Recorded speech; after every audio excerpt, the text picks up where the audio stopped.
The United States makes the UN work when it wants it to work.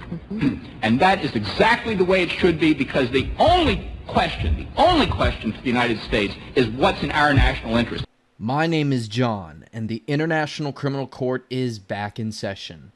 It is February 17th, 2026, and we are going to look at the situation in Ukraine again. To first start off, we have reports of a massive counteroffensive that has been conducted by the armed forces of Ukraine. They have achieved results. And to start off, we're going to look at the Zaporizhzhia direction. The Ukrainians have apparently retaken over half of the village of Primorske, even though the Russians dispute this claim. And then going further to the east, the Ukrainians have also claimed to have ousted the Russians from Novo-Yakovlivka, Novo-Boykivsky, and Lukyanevsky. Pavlovka is still being contested for right now, but as far as I can see, it appears that the Ukrainians have been able to push the Russians back in a significant fashion, which in turn buys time for the defense of Orikov, which is right here. Now, going to the big fish itself, probably the main subject matter of this video, and that is the counteroffensive in the eastern Zaporizhzhia / Dnepropetrovsk regions. You see, the Ukrainians started their counteroffensive from the town of Pokrovsky and have taken back control over a series of villages, such as Guy, Novoalexandrovka, Oliksovka, maybe Verbove, Sosnovka, Oristopol, and yeah. There's also claims that they have also managed to recapture the town of Ternovate, and I think this is confirmed because of the geolocations that were provided by the Ukrainians, and they also were successful in recapturing the villages of Pridorozhine and Kositive. There are also rumors that the Ukrainians were also able to retake Nove Zaporizhzhia and Dobropilia, but there's not enough evidence to support these claims just yet.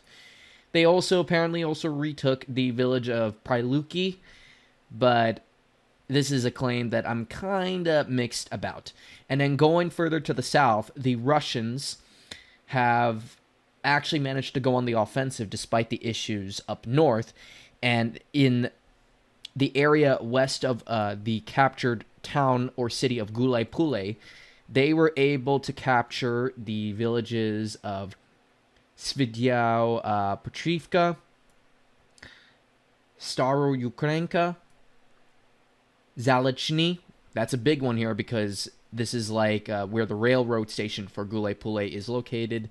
And then Sivikove. Now, going to the north, the Russians are still very much on the move. In fact, according to a recent Deep State UA update, they have managed to take some ground on the border with the Dnepropetrovsk region, though Syriac has had this colored in for a very long time. They also colored in a gray zone that goes to the village of Sergivka, and then in the village or town of Grishino or Krishine, the Russians have made some significant advancements here as well. There are vague reports regarding the fate of this village because in a update posted by the Zoka channel, which is directly linked to the former, I guess, pro-Russian account Zoka, who's from Bosnia, Herzegovina, they reported that the Russians may have already captured this area, but there's no confirmation to back up those claims. And then Deep State has also pretty much confirmed that the cities of Minograd, Pokrovsk, and also Rodensky have all fallen to Russia. It's done. Like 100% done. So that all but opens up the offensive towards Bieletsky and also effectively the city of Dobropilia in the northwestern section of Donetsk region.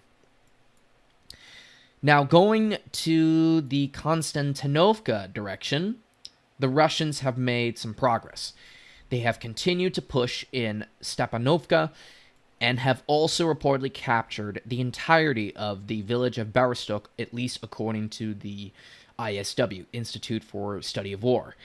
And there's also a report from Telegram milliblogger, who's from Russia, that is, Anatoly Radov, who's a very controversial source due to his heavy drinking. He reported that the Russians have broken into the commie blocks within Konstantinovka and have already advanced as far as, I think, here. So we're already talking about, like, the vital part of the city of Konstantinovka, and things are not looking too good for the Ukrainians, even though they were able to push the Russians back at least a little bit to the south and east. But, however, though, the situation within the southern flank of Konstantinovka is crumbling. Like, literally. And then you have Ukrainians reporting a bit of a counterattack in the town of Chasiv Yar. And Deep State has also, for the most part, confirmed the fall of Stupachki. Now we go a little up to the north. Apparently, the armed forces of Ukraine are losing control over the areas south of Zakyntin. Outside of Zakyntin, like southwards of it, the Russians are trying to capture the village of Kryva Luka.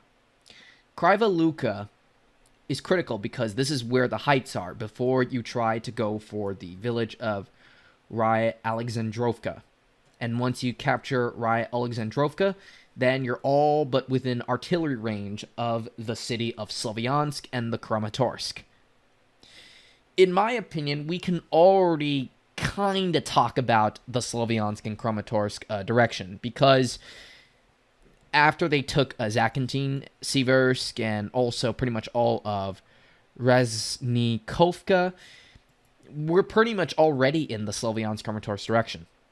And then once these two villages here fall, Kryva Luka and Kaliniki, then it's all but certain that we're headed for the big battle in the Donbas, like the grand finale of it, that is. They still have to capture Mykolaievka right here, which I think is the last major urban settlement. And then you also have the Slavyansk heat power station here, and then I think there's like a reservoir here that also gives the people of Donetsk region its drinking water. So yeah. Now going into the area of Liman, the Russians are advancing pretty quickly. Most of Ozerne is the same. Dibrova is under Russian control for sure now, and there is a report that the Russians are advancing in the northern parts of Liman city.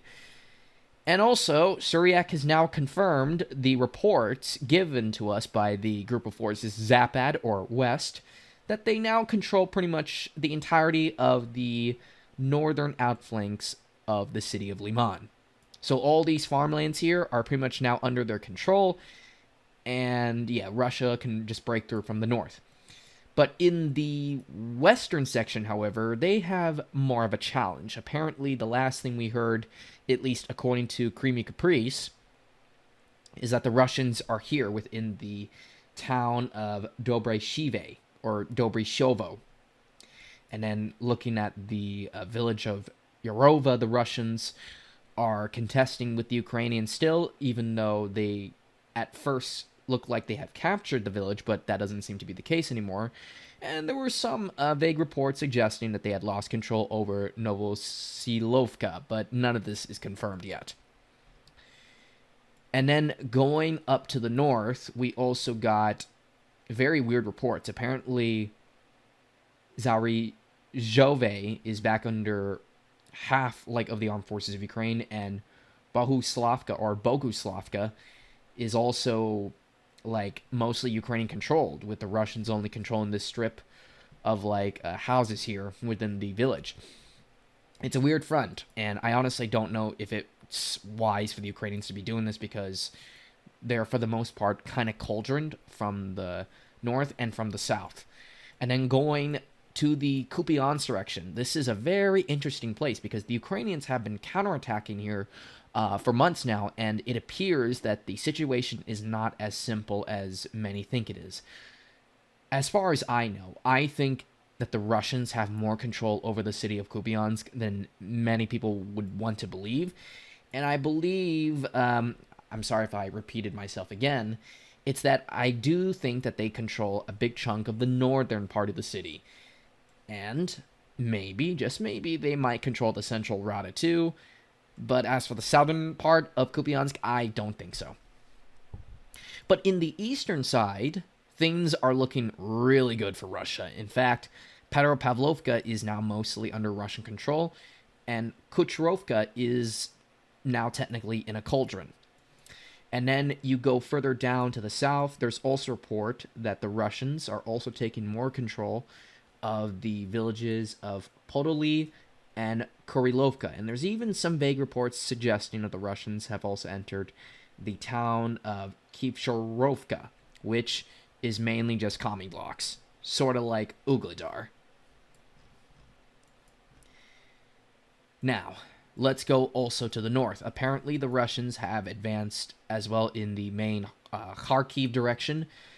They have advanced outside of the village of Staritsa, and according to Lost Armor in Divjin, now take those sources with a grain of salt, the Russians have continued to advance down the border with, well, Russia proper. And the Russians have also seized full control over the village of Zalini, and also have started to advance to this part of the Russian-controlled Kharkiv region from the western side. So they're going to try to connect these two bridgeheads here before moving any further in the Kharkiv Oblast. In the Sumy region, a lot of interesting things have been happening in this area. So as you guys know, the Russians took control of Grabovsko, or Grabovske, and since then it's been kind of stagnant, but thanks to the Ukrainian counteroffensive in the Gulay-Pulay/Dnepropetrovsk direction, the Russians of the Group of Forces North, or the Sever Group, have resumed pushing in the area of Sumy region. They have taken control over these tree lines, forested areas, and also parts that border Russia. And then they also captured the town or the village of Pokrovka in the direction of the town of Krasno-Pilia. As far as I know, I think Popovka is back under Russian control, even though Syriac has not confirmed it yet. But one thing we do know for certain is that the Russians are definitely pushing in the Sumy region again, and time will tell if they'll try to turn Krasno-Pilia into another Yanukovka. And in the long term, I think they will. And then going a little further up to the north, the Russians have also captured this big chunk of fields adjacent to the Kursk region. And then in the Sumy, like main Sumy direction, which is like north of the city of Sumy itself, the Russians have resumed pushing, and they have retaken most of the areas that they lost in the initial counteroffensive to kick the Russians out of Sumy Oblast in fall 2025. So every area south of Androvka and Oleksovka is mostly under Russian control, with the Russians about to contest for the village of Mala Korchkivka. And then also the fields south of Barachny are also under their control as well. And there's also some vague reports that the Ukrainians tried to retake Yanukovka, but so far those pushes have failed. So the Russians are back on track over on the Sumy region. And then one more thing before I get going, it's that the Russians have also started pushing in the area of, believe it or not, Khlukiv. I don't know why they're doing this, but okay. So what's happened here is that they have taken control over the villages of Komarovka, Bila Beriza, and Sidorovka. They're all border villages, so kind of nothing burgerish, but who knows? Maybe this could turn into something bigger in the long run. And there's also reports that the Russians are also contesting for the village of Kharkivka as well, or Kharkovka, if you want to be speaking Russian there. But yeah, they're contesting for this village too, and I think they're trying to push all the way to Studinuk. And if they're able to capture this, then they'll try to take these series of villages here before being on the outskirts of Glukiv or Glukov. In fact, I think during the initial Russian invasion of Ukraine back in February and March 2022, the Russians were able to capture Glukiv or Glukov, but then they left it in April because I think negotiations with the Ukrainians, which they thought were going well, and then also the Russians were also having major logistical problems too in supporting the initial invasion of Ukraine. So that's going to do it for today's video, everybody. I hope you all enjoyed it and found it informative. Tell me in the comment section below what you think of the recent updates, and I'll see you all next Monday. So take good care of yourselves, and bye-bye. Peace out.